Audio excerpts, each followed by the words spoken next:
Imagine getting a message, not from a friend but from a killer. And not just any killer, but one who might be a ghost.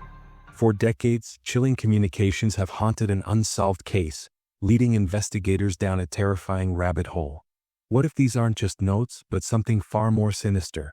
The voice of that question still lingered in Evelyn Ward's head as the soft flicker of her desk lamp threw long, skeletal shadows across her cluttered study. Rain slid down the window in trembling lines, and outside, the November wind moaned through the trees like something searching for a way in. She hadn't thought about the Shadowbrook murders in years, didn't want to. But tonight, the past had come knocking again. Quite literally. The knock was soft, uncertain, as though whoever stood outside wasn't sure they should be there at all. Evelyn's pulse quickened. It was late, past midnight, and she lived miles outside the city at the edge of what used to be Shadowbrook itself, a town that had withered into ghost stories. When she opened the door, there was no one there. Only the sound of the wind scraping through the branches. But at her feet lay a small, waterlogged envelope. Her name was written across it in ink that bled down the page the way tears might. No stamp. No return address. Just one line beneath her name: "We never stopped talking." Her throat went dry. She brought the envelope inside, closing the door with trembling hands. The smell of the paper was strangely metallic, like old coins and wet earth. Inside was a single sheet of parchment, brittle and yellowed, covered in symbols that seemed hand-drawn yet somehow precise. Circles within circles. Latin inscriptions. And at the bottom, a chillingly familiar phrase: "Shadowbrook remembers." That phrase had been found on the walls of every victim's home back in 2003. Evelyn could still recall the cold dread of those days. 5 victims, each killed in their own home, doors locked from the inside. No fingerprints. No DNA. No trace of a living soul. Only the same phrase written in blood that wasn't theirs. She'd led that investigation as a young detective back then.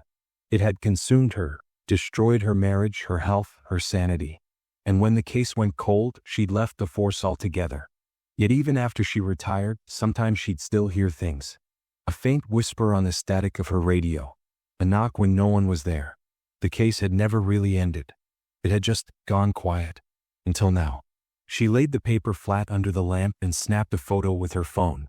The ink shimmered oddly under the lens, like it was absorbing the light rather than reflecting it.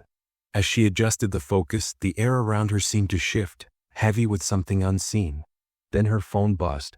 New message, unknown number. She froze. The notification banner glowed faintly against the dark. Read. "You shouldn't have opened it." Her heart stuttered. She stared at the phone, unable to move. Then, another message appearing before she could even breathe. "I see you, Evelyn." Her fingers trembled as she dropped the device onto the desk. She had changed her number years ago. The old case files were sealed. No one should have been able to reach her this way. The message icon pulsed again. "Do you remember the tunnels?" Evelyn stepped back from the desk, her breath catching in her throat. The tunnels. The Roman catacombs. That's what the locals had called them. The underground burial chambers discovered beneath Shadowbrook during construction in the 1800s. Some said the murders had followed their unsealing. The police had found one of the victims' bodies there, her hands folded as though in prayer, her mouth filled with soil. Evelyn had promised herself never to go back.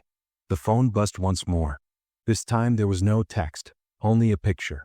She hesitated, then opened it. The image was dark, grainy, and clearly taken in low light. But she could make out stone walls slick with moisture, the unmistakable pattern of ancient carvings. And in the center, a single candle burned next to what looked like a name scratched into the dirt. Evelyn leaned closer, her breath fogging the screen. It was her own name. For a moment she couldn't move. The only sound in the house was the faint ticking of the clock and the faraway whisper of the wind. Then, from somewhere deep within the walls, she thought she heard something else. A murmur, low and rhythmic, almost like chanting. She turned off the lamp. Silence. The darkness pressed in on her like a living thing. She listened. Nothing.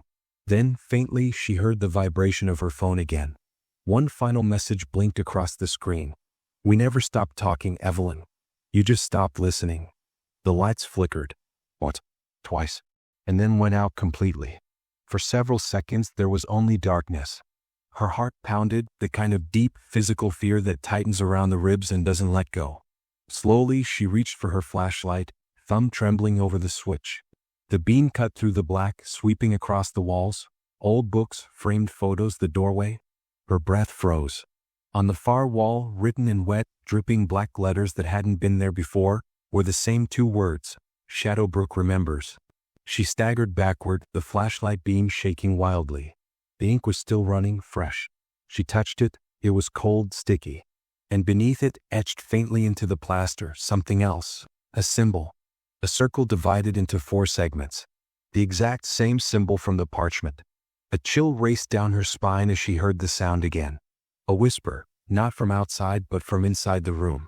It wasn't a voice she recognized. It was low, ancient, almost mournful. And though she couldn't make out the words, one thing was certain. It was coming from her phone speaker. Evelyn's flashlight beam landed back on the desk. Her phone was still there, screen black, yet the whispering continued.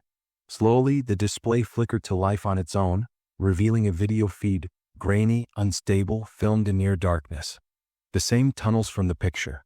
A figure moved in the frame, pale, thin, almost translucent. It stopped as if sensing her. Then, slowly, its head turned toward the camera. Its face was half shrouded in shadow, but she could see the hollow sockets where eyes should have been. And then, just before the feed cut to static, it spoke. The voice was dry, distant, and echoing as though carried from far underground. November 5th, another will join us. The static hissed, swallowing the sound. Evelyn stood frozen, her reflection trembling in the dark window. Outside, the rain had stopped, but the clouds still hung heavy and unmoving. She turned back to the parchment, the words now faintly glowing with a dull, crimson shimmer. For the first time in 20 years, she realized something horrifying, something she'd never noticed before. The symbol wasn't just random geometry. It was a map. And at its center was her house. A low, metallic creak echoed from somewhere beneath the floorboards, as if something had shifted underground. Evelyn stepped closer to the sound, her breath visible in the cold air. The whispering had stopped, but she knew one thing with bone-deep certainty. The messages hadn't come from the living. They were coming from below. And the earth beneath Shadowbrook was finally beginning to speak again. The night felt endless. Evelyn hadn't slept. Every time she closed her eyes, she saw that pale face in the tunnel, hollow socket staring straight through the camera. Morning brought no comfort. The house was quiet, too quiet, the kind of silence that presses against your skin. She sat at her desk, staring at the parchment again, its strange symbols etched like scars into her memory. She'd spent most of the night trying to decode them. Circles within circles. Latin words carved in looping patterns. Some of them familiar: mortem, umbra, audire. Death, shadow, to hear. Words that whispered of things that should remain buried. But one line made her pause: silentium vocat ex catacombes. Silence calls from the catacombs. Her phone buzzed, the same number as before. This time no words. Just an audio file. Against her better judgment, she played it. At first there was only static. Then, slowly, faint voices began to emerge. Layers of whispers overlapping. Male, female, young, old. Some speaking English, others something older, stranger. The sounds grew louder, rising and falling like waves. Beneath them, she could just make out a rhythmic tapping, metal against stone. Tap, tap, pause, tap, tap. It wasn't random. It was Morse code. She quickly jotted it down. RMMBRUS. Remember us. Her hand trembled as she set the pen down. Whoever, whatever, was sending these messages wasn't just replaying the past. It was reaching out. She called Dr. Leon Krauss, an old colleague who had specialized in ancient languages and cryptography. He owed her favors. Back when she was still with the police, he'd helped decode messages from serial offenders. But this time, his expertise would have to stretch far beyond the rational. "Evelyn," he greeted groggily, "you sound like you've seen a ghost." She hesitated.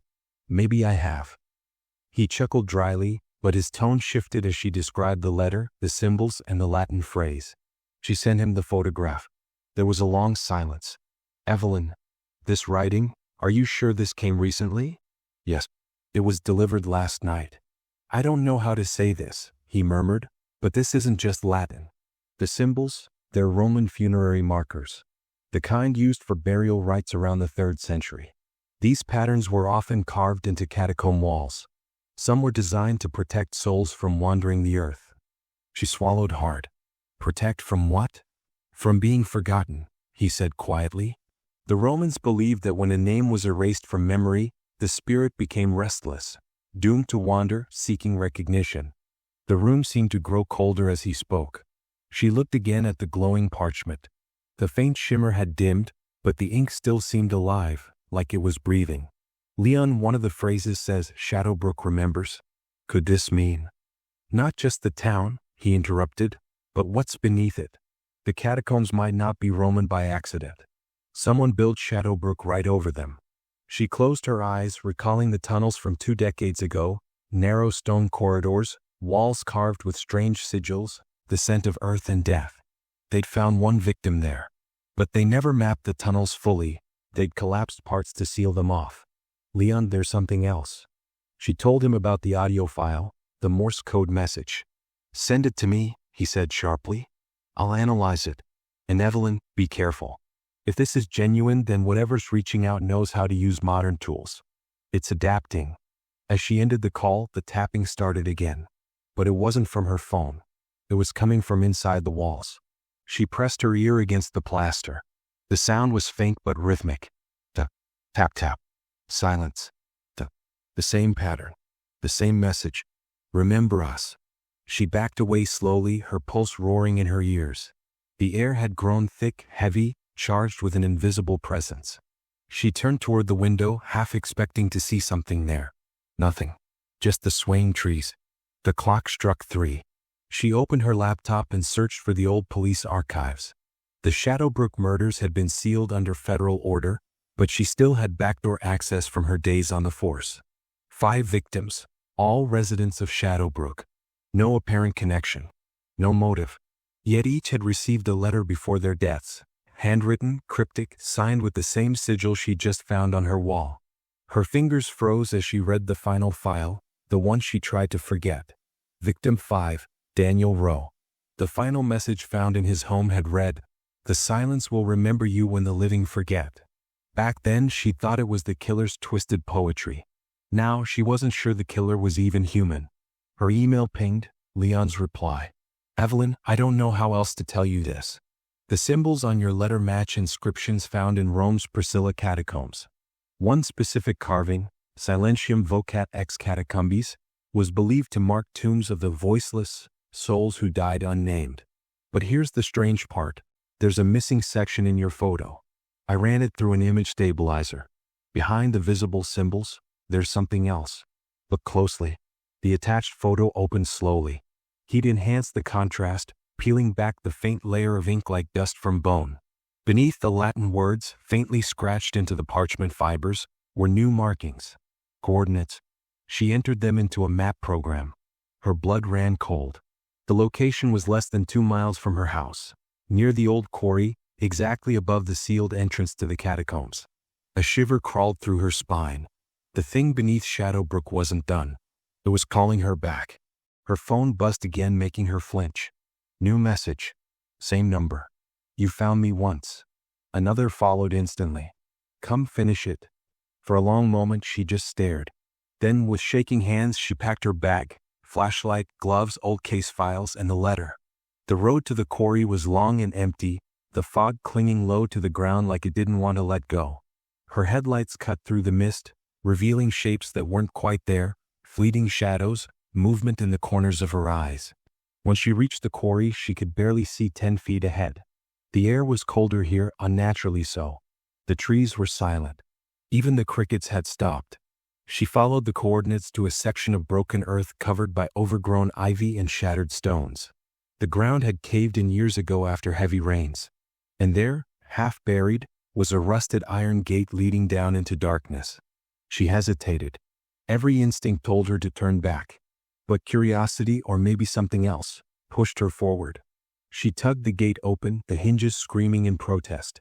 The smell of decay hit her instantly, damp soil, ancient dust, something sweet and rotten beneath it all. Her flashlight beam caught carvings along the stone archway.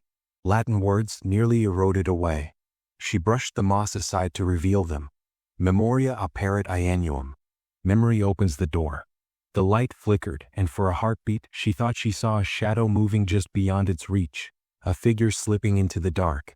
She froze, the air growing heavy around her. Her phone vibrated once more, nearly slipping from her hand. New message. You're close now. The screen glitched, and for a moment she saw her camera activate on its own. The feed showed the tunnel ahead of her, yet in the frame just a few steps beyond stood someone. Someone holding a candle. Her breath caught. The figure didn't move. Just stood there, head tilted slightly like waiting. The phone went black. Evelyn took a shaky step forward, her light trembling. The tunnel swallowed her whole. And somewhere in the dark ahead, a voice whispered, not through her phone, not through her mind, but through the cold stone itself. We've been waiting for you, Evelyn. The sound rippled through the corridor like a living thing, and as she stepped deeper into the catacombs, the walls began to pulse faintly with the glow of unseen symbols, the same sigil that marked her home. For the first time, Evelyn realized this wasn't just about the murders. It was about something ancient waking up, something that had learned how to speak again, and now it wanted to be heard. The air inside the catacombs was thick and damp, every breath like inhaling centuries of silence. Evelyn's flashlight beam cut across the narrow passage, revealing walls of rough stone carved with indecipherable markings. The floor sloped downward, slick with condensation, the air colder the deeper she went. The tunnels had a way of swallowing sound. Even her footsteps seemed reluctant to echo, as if the darkness itself was absorbing them. Her phone's signal had vanished minutes ago. She was completely alone, or so she wanted to believe.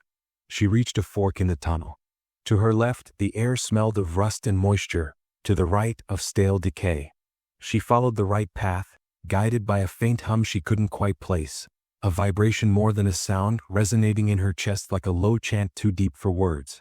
The deeper she walked, the more she felt it, a presence. Not watching from behind, but moving with her. Sometimes it was ahead, sometimes beside her, always unseen but unmistakably there. Her flashlight flickered. She tapped it, muttering a curse under her breath. The beam steadied again, and that's when she saw it, handprints. Dozens of them. Smeared along the walls in uneven trails.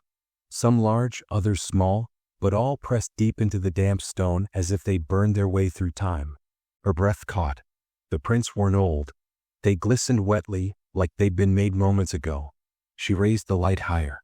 Above the prints, carved into the stone, was a symbol she recognized instantly, the same divided circle from the parchment. But now, at its center, someone had etched something new. A word. Vocatus. She didn't need Leon to translate that one. It meant, the summoned. Her phone vibrated suddenly, startling her so badly she almost dropped it. The screen flickered on, despite having no signal. A video had started to play automatically, grainy security footage, timestamp November 5, 2025, 2:17 a.m. The image showed a dimly lit room. Her room.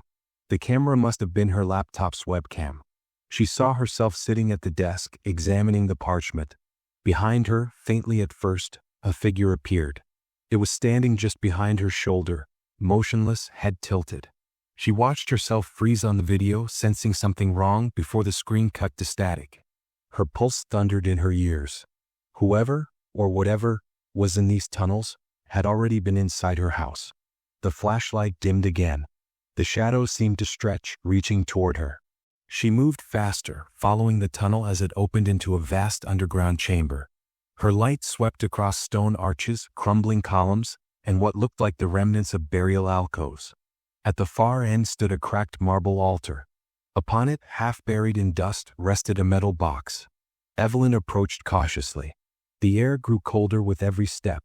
The box was covered in strange engravings, Roman letters intertwined with the same circular sigils. She brushed the dirt away and slowly lifted the lid. Inside was a stack of parchment, brittle but intact, and something else, a small black and white photograph. Her own face stared back at her. The picture was dated October 2003, the year of the murders. Her hands shook as she turned the photo over. Written in neat, ancient-looking script were the words, "You were there." The chamber seemed to tighten around her, the darkness closing in. She stumbled backward, heart pounding. The hum returned, louder now, vibrating through the stone. It sounded like chanting, but the voices were layered, hundreds of them, all whispering at once. She swung the flashlight wildly. The beam caught on movement. A figure. pale half-seen. Then another, and another. Dozens of them emerging from the alcoves, men, women, children, faces hollow, eyes black pits of nothingness. Their mouths moved in unison, whispering words too ancient to understand. Evelyn backed toward the tunnel, flashlight shaking in her grip. Her mind screamed to run, but her body refused to obey. One of the figures stepped closer, its movements slow and deliberate. Its face shifted with every flicker of the light. One moment to strangers, the next someone she recognized. Daniel Rowe. Victim 5. Evelyn, it rasped, voice hollow but human, you promised you'd remember. Her throat tightened. Daniel? You left us down here, he whispered. You let the silence win. She shook her head. That's not true, I tried. The voice distorted, overlapping with others. You tried to forget. The flashlight flickered again, plunging the chamber into darkness. When the beam returned, the figures were gone. The hum ceased. But something else filled the silence, a low scraping sound, like nails dragging against stone. She turned slowly. The marble altar had shifted. Behind it, a narrow passage had opened, revealing a staircase leading deeper underground. Every instinct told her to run. But she couldn't stop now. Not when she was this close. She started down the stairs, the air growing colder with each step. The walls here were smoother, the carvings more deliberate, rows of Latin inscriptions and occasionally names. One name appeared over and over, Lucius Varon. She recognized it immediately. The name had appeared in one of the Shadowbrook letters from 2003, the killer's supposed signature. Back then, the investigators had assumed it was an alias. But seeing it carved into the very bones of the catacombs changed everything. At the bottom of the stairs, she found another chamber. Smaller, circular. The floor was covered in faintly glowing dust, the same reddish hue that had shimmered on her parchment. At the center stood a single, upright coffin. Her breath hitched as she stepped closer. The lid was cracked open, revealing a glimpse of bone, cloth, and something metallic, a pendant shaped like the divided circle. She reached for it cautiously, but before she could touch it, her phone buzzed again. No signal. No notifications. Yet the screen came alive with text that scrolled on its own. He speaks through the forgotten. The air grew heavier. A whisper filled the room, deep and resonant, echoing through the stone. It wasn't in English or Latin, but she could understand it somehow, as if it was bypassing language entirely. Name me. Her flashlight began to flicker violently, shadows stuttering across the walls. The whisper grew louder, layered, angry. Name me. The wall shook. Dust rained from the ceiling. Evelyn stumbled backward, raising the light toward the coffin. The pendant had begun to glow. The bones inside shifted. No, she whispered, voice trembling. You're not real. You're not. The coffin lid burst open with a deafening crack. A rush of cold air swept through the chamber, extinguishing her flashlight completely. In the pitch-black dark, something moved. Something vast and unseen. Her phone's flashlight flicked on by itself, casting a narrow beam across the coffin. It was empty. Then behind her, a cold breath grazed her ear. Evelyn. She spun, phone raised, but the beam caught only dust and darkness. Her pulse thundered, her breath coming in shallow gasps. From somewhere deep in the tunnels, the whispering started again. Louder this time. Closer. She turned and ran. The catacombs twisted around her, passages branching in directions she didn't remember. The walls seemed to pulse with faint red light, like veins beneath skin. Every few seconds, she caught glimpses of movement at the edge of the beam. A hand here, a face there, always vanishing before she could focus. Finally, she reached the staircase again, lungs burning. As she climbed, she felt something brush against her ankle, cold like the touch of water. She didn't look back.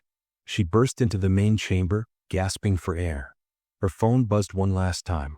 A single notification. Video received, 002. She opened it with trembling fingers.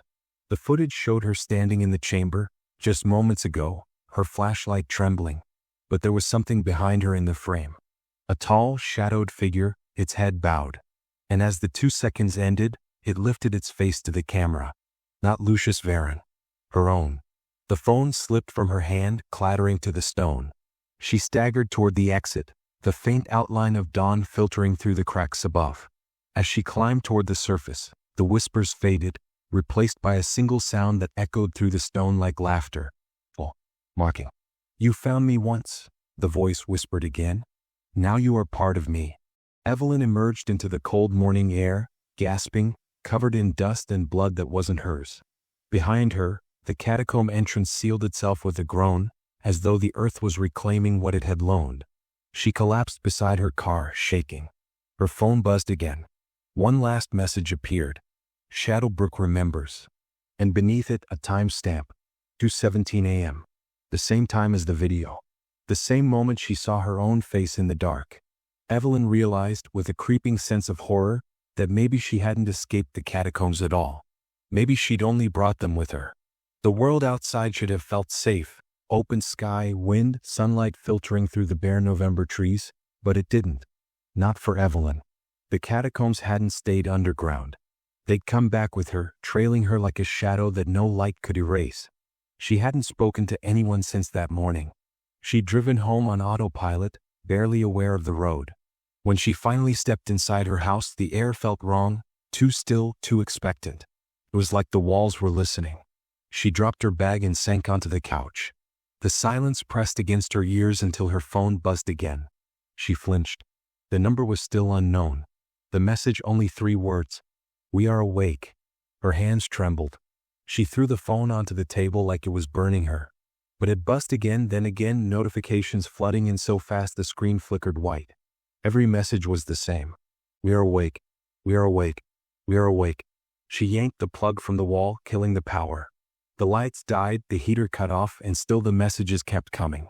Somehow, her dead phone glowed faintly in the dark. Evelyn backed away slowly, heart hammering, when a sudden sound broke through, the creak of a door opening upstairs. She froze. The sound came again. Soft footsteps on the wooden floor above. She reached for her flashlight, flicked it on, and aimed it up the staircase. The beam caught only empty steps and the faint movement of dust. Hello, she called out, voice shaking. Who's there? Silence. Then, from somewhere above, the faint rhythm of tapping.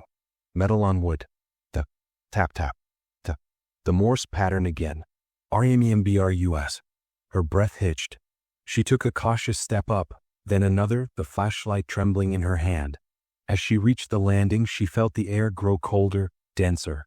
Her bedroom door was open, a thin sliver of shadow waiting for her inside. The flashlight beam swept across the room. Everything was where she'd left it, except the mirror. There was something written across its surface. Words scrawled in black, dripping strokes. He never left. For a moment, she just stared, unable to breathe. Then she caught something in the reflection, a flicker of movement behind her shoulder. She spun around. Nothing. But the reflection hadn't lied. When she turned back, her own face in the mirror smiled at her. Only she hadn't. The reflection's eyes turned black, its lips still curling into a twisted grin.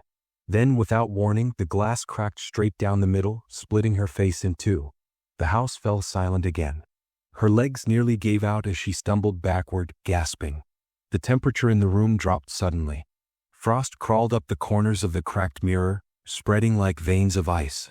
Then, faintly, her phone buzzed again downstairs. She hesitated, then forced herself to move step by step down the stairs. The living room was still dark except for the faint blue glow of the phone on the floor. It wasn't showing messages anymore. Instead, it was playing a video. A live feed. She bent down, her pulse hammering as she watched the screen. It was her living room. The same angle she was standing in. The same darkness. But in the feed, someone was standing behind her. A tall, shadowy figure, face obscured, standing perfectly still. Her breath hitched as she spun around. Nothing. Empty room. When she looked back at the phone, the live feed was still going. The figure was now closer. Just behind where she'd been standing seconds ago. Her skin crawled.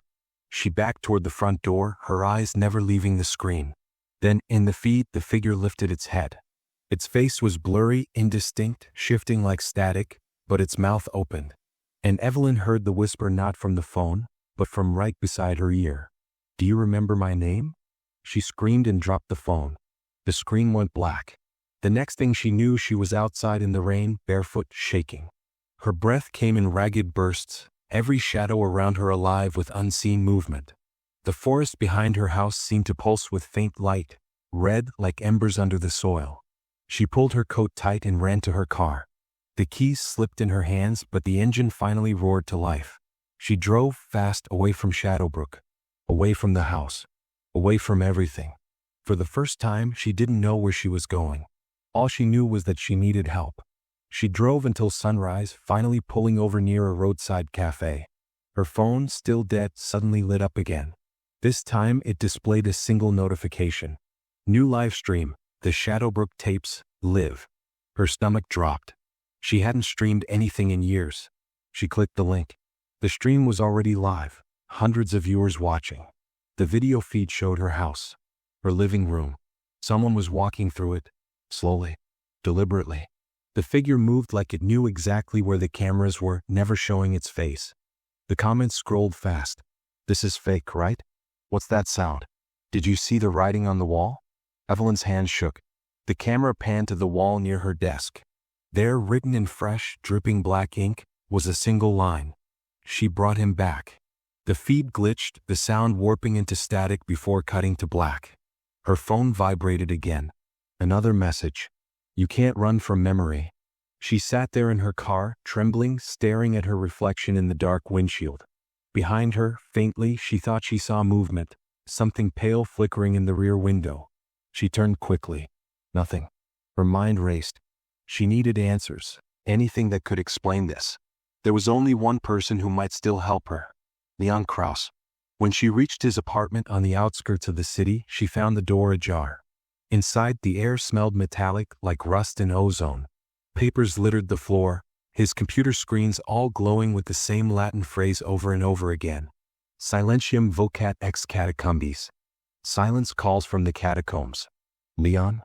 Her voice barely rose above a whisper. No answer. Then she saw the blood. A thin trail leading from the desk to the hallway. Her stomach twisted as she followed it slowly, flashlight trembling. It led to the bathroom door, slightly open. She pushed it gently. The light flickered inside. Leon sat slumped against the wall, eyes open but glassy. His hand still clutched a phone. The screen glowed faintly with a text message addressed to her. He's not a ghost. Evelyn staggered backward, choking on air. The mirror above the sink was fogged over, but as the steam cleared, she saw words written across it from the inside. Lucius Varon lives. Her body went cold. Her phone buzzed again in her pocket. She hesitated, then slowly took it out. A photo message. It showed her house, but this time the figure in the window wasn't shadowed. It was her. Her phone vibrated again, rapid, insistent. A second photo arrived. This one wasn't of the house. It was taken from behind her. The timestamp was the same moment she'd entered Leon's apartment. Her hand went numb, the phone slipping through her fingers and shattering on the tile. For a long time, there was nothing but the sound of her own heartbeat, loud and desperate. Then from Leon's phone, still clutched in his lifeless hand, came the faint sound of static. It built, layer upon layer, until she could hear the whispering again. Not words this time, but breathing. Slow, rhythmic, like someone standing right behind her. She turned slowly. Nothing. The whisper stopped. But when she looked back at Leon's body, his eyes were no longer fixed in the emptiness. They were staring directly at her. And in that instant, every light in the apartment flickered at once. The computer screens glowed red. Across them, one sentence replaced all the Latin. He is among the living now. Evelyn stumbled backward, crashing into the doorframe, her breath shallow and uneven. The air hummed, low and electric, and the reflection in the dark window across the room began to move, slowly, independently of her own motion. She turned toward it, frozen. Her reflection smiled. November 5th, Evelyn, it whispered through the glass. You brought him home. The light bulbs exploded one by one, plunging the room into darkness. And somewhere beyond the shattered glass, beneath the city, deep in the tunnels where silence still reigned, a voice rose again, ancient, triumphant, and terribly human. Lucius Varon had found a way to live again. The morning of November 5, 2025, arrived in silence. The kind of silence that doesn't belong to the living. A thick, oppressive quiet hung over the city, as if the world itself had stopped breathing. Evelyn sat in her car on an empty road, eyes hollow, hands gripping the steering wheel like it was the only thing keeping her tethered to reality. She hadn't slept. Not really. Every time she closed her eyes, she saw him. The shadow behind her reflection, the whisper in her ear, the presence that had followed her out of the catacombs. Lucius Varon. The name that had been buried under 2 millennia of dust and stone now echoed inside her mind like a curse. The phone on the passenger seat vibrated again. The cracked screen lit up, showing an incoming message from Leon's number. Her breath caught in her throat. She'd seen his body. She knew he was gone. Still, the message came through. It's time to finish this. For a moment, Evelyn stared at the screen, her pulse racing. Then, almost against her will, she started the car. The engine roared to life and the GPS app opened by itself. A single destination blinked on the map, marked in red, Shadowbrook, Site 7. The road to Shadowbrook felt longer than ever before. The air seemed to hum, low and constant, like a distant chant buried beneath the wind. Every now and then, she caught a glimpse of movement in the side mirrors, flickers of pale faces that vanished when she turned her head. The dead were restless tonight. When she arrived, the place was nothing but ruin. The excavation tents had been torn down, the equipment abandoned. Only the dark entrance to the catacombs yawned open, black and waiting, like a mouth hungry to swallow her whole. Evelyn stepped out of the car, clutching her flashlight and a recorder. Her boots crunched on the gravel. The moment she crossed the threshold, the air shifted, cold, heavy, almost alive. The flashlight beam barely pierced the darkness as she descended. The deeper she went, the more she heard it. Faint whispering echoing through the tunnels, like a choir chanting in reverse. Her breathing quickened. The walls seemed to move subtly with each exhale, as if pulsing with breath of their own. She reached the burial chamber, the place where everything had started. The altar still stood in the center, but now it looked different. The carvings glowed faintly, symbols pulsating with a crimson light that seeped through the cracks in the stone. On the floor before it lay something new. A message written in the same black ink she'd seen before. "Welcome back, Evelyn." Her throat tightened. Then the flashlight flickered. Once, twice, and then went out. The whispering stopped. In the suffocating dark, something moved. A shift of air. The faint scrape of stone. "Who's there?" she whispered. A voice answered. "Oh, familiar. Human, but wrong. Leon tried to warn you." The sound came from everywhere and nowhere. She turned, flashlight trembling in her hand, but the voice kept circling her. "You wanted to understand, to see what no one else could see." The red glow brightened, spilling over the walls like blood. Shapes began to emerge from the shadows. Faces carved into the stone, shifting, opening their eyes. "You read the messages," the voice continued, closer now, right behind her. "You invited me." Evelyn spun around, and there he was. Lucius Varon. He stood at the edge of the light, his form half corporeal, as if pulled between worlds. His eyes burned faintly, ancient and intelligent. The skin on his face shimmered like cracked marble. "What do you want from me?" she breathed. His mouth curled into something like a smile. "What I have always wanted, to be remembered." He stepped closer. With each step, the ground trembled, the symbols glowing brighter. "For 2,000 years, I was buried beneath your cities, your prayers, your silence. Forgotten. Until you unearthed me." Her pulse pounded. "I didn't mean to." "You spoke my name," he interrupted. "You carried my voice out of the dark." The chamber walls began to tremble. Dust fell from the ceiling as the carvings around her started to move, rearranging themselves into new shapes. The symbols pulsed in rhythm with her heartbeat. Lucius tilted his head. "You think you're the first to hear the whispers?" "No, Evelyn. Every generation does. Every few decades, someone digs too deep. And every time, I wake up a little more." She backed away, but the altar behind her began to split. A crack snaked through the stone, and from within, a faint human voice cried out, a distorted scream that echoed like it came from the walls themselves. Evelyn covered her ears. "Stop." Lucius only smiled. "I can't. You made me remember what it feels like to live." The walls began to pulse violently, the whispers overlapping, merging into one rising chorus. Evelyn felt a sharp pain behind her eyes, images flashing across her mind. Leon's body, the mirror, the messages, the ancient burial, all twisting into one horrifying realization. Lucius wasn't trying to kill her. He was trying to become her. She stumbled backward, tripping over the loose stone as he reached toward her.